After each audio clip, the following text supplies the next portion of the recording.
Assalamualaikum warahmatullahi wabarakatuh. Perkenalkan, nama saya Mandolata.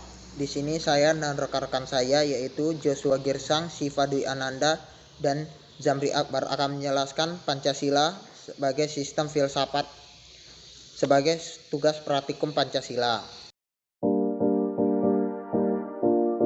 Pertama, saya akan menjelaskan pengertian filsafat. Secara umum, suatu kebijaksanaan hidup atau filosofi untuk memberikan suatu pandangan hidup yang menyeluruh berdasarkan refleksi atau pengalaman hidup maupun pengalaman ilmiah. Filsafat merupakan suatu ilmu pengetahuan karena memiliki logika, metode, dan sistem. Namun, filsafat berbeda dengan ilmu pengetahuan kehidupan lainnya, oleh karena itu memiliki objek tersendiri yang sangat luas.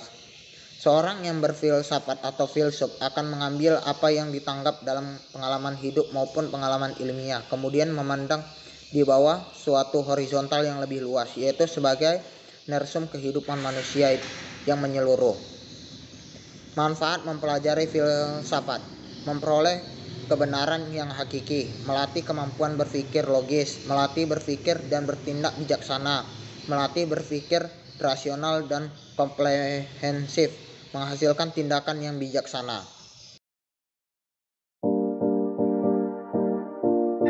Menurut Rusyan Abdul Ghani, Pancasila adalah filsafat negara yang lahir sebagai ideologi kolektif seluruh bangsa Indonesia.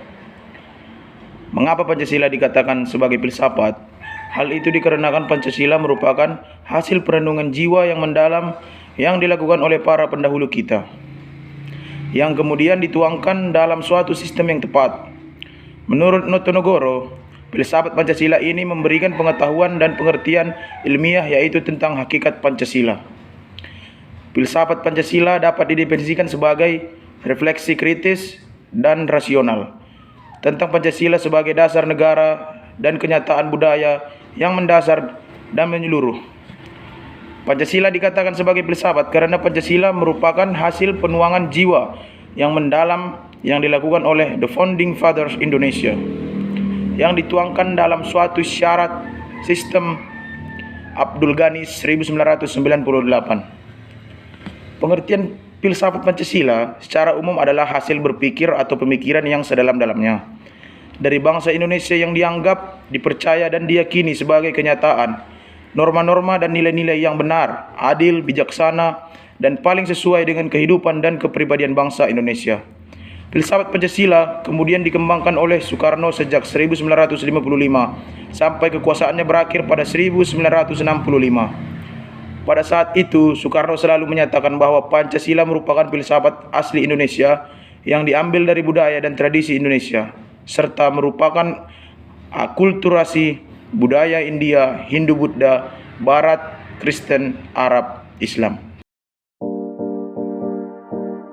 Berarti mengungkapkan konsep-konsep kebenaran Pancasila.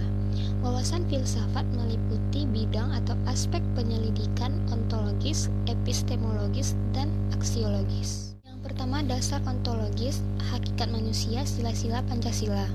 Manusia sebagai pendukung pokok-pokok sila-sila Pancasila secara ontologis memiliki hal-hal yang mutlak, yaitu terdiri atas susunan kodrat, raga dan jiwa jasmani, dan rohani. Sifat kodrat manusia adalah sebagai makhluk individu dan makhluk sosial, serta kedudukan kodrat manusia sebagai makhluk pribadi, berdiri sendiri, dan sebagai makhluk Tuhan yang Maha Esa. Oleh karena kedudukan kodrat manusia sebagai makhluk pribadi, berdiri sendiri, dan sebagai makhluk Tuhan, maka secara hierarkis sila pertama ketuhanan yang Maha Esa mendasari dan menjiwai keempat sila-sila Pancasila yang lainnya. Sila pertama, Tuhan adalah sebagai asal mula segala sesuatu.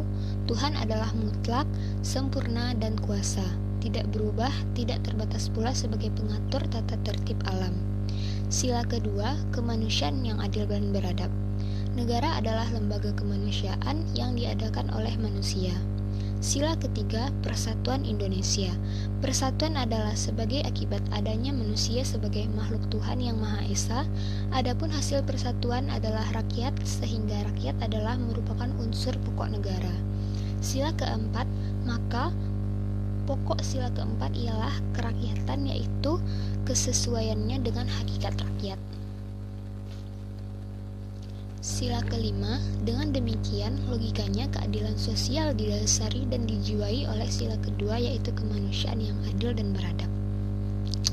B. Dasar epistemologi atau pengetahuan sila-sila Pancasila.